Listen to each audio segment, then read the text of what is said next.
How many of you have seen the movie RVing, starring Robin Williams? You would be the only one that understands. Next speaker. I got to experience something similar, except it was an entire year. In the example that I will present to you today, you will see that sometimes risk is worth taking. That even though obstacles present themselves, you can persevere if you stick to your guns and you focus on the positive things.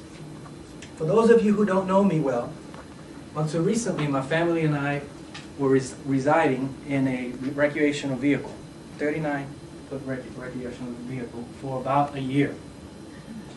Don't worry, it was not because the global economic crisis has caught up to us, although in many ways the move did have its fiscal benefits. It all started back when we were stationed in Augusta, Georgia. You see, there's not much to do in Augusta, Georgia, other than golfing and perhaps going out to eat delicious barbecue ribs. What are we going to do when the other kids come home? Asked my wife as summer was approaching. I replied with a typical answer, don't worry about it, we'll figure it out. I have always believed that the place doesn't make you, you make the place. So we quickly found a way to overcome Augusta's limitations. What Augusta and its surrounding cities does have are lots of outdoor activities.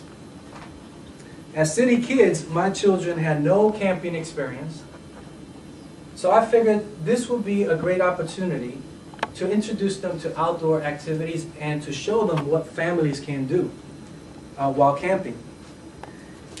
After having been stationed overseas for many years away from my family, they finally had an opportunity to spend summer, the entire summer with Dad.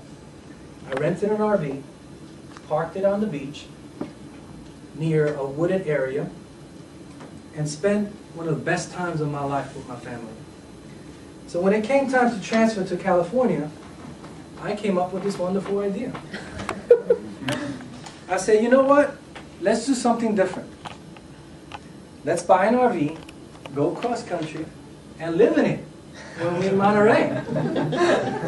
My wife thought I was nuts. And so did some of our friends and family members. But later she came around, she was convinced that this was a good opportunity. Some of our friends, nevertheless, never tired from making unnecessary remarks about our decisions. You know how some people find ways to send subliminal insults masqueraded in the form of innocuous jokes? Some were more obvious, like, so you're living like gypsies. How's life in the hood? Well, we experienced a few of those. We finally made the purchase, stocked the RV with the bare essentials, like hygiene products, some toys, and about a quarter of our original wardrobe. Then we headed off west. The first day I managed to run the side of the RV into a gas pump safety area while making our first pit stop. The side of my brand new RV was crushed. I placed my hand on my head and wanted to scream. Is this indicative to what RV life is going to be like? Nevertheless, I pulled myself up, pulled a side fender away from the gas line, filled up my tank, grabbed some coffee, and took off. That evening, we got lost for about 2 hours trying to find an RV campground. When we finally got there, it took me about an hour to set up on the pouring rain. Oh, so the next morning, we proceeded to Amarillo, Texas, where we went a 4-hour traffic jam. Then Flagstaff, Arizona, where we visited the Grand Canyon. Then Las Vegas. where we spent 2 days without leaving the RV resort because we were incapacitated by a stomach flu. We finally got to LA, where there was a beautiful beach, but it was too cold and windy to really enjoy it.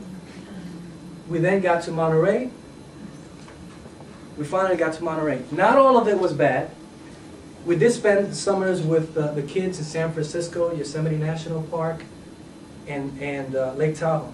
We also spent last Christmas in San Diego, where we visited the zoo and other parks.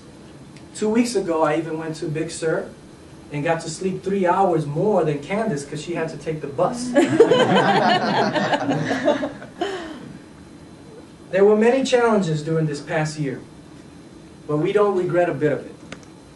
We stuck to our decisions, didn't allow anyone to discourage us, persevered and made the best of it. In fact, we did some things we probably would have never done otherwise. But more importantly, we grew closer together.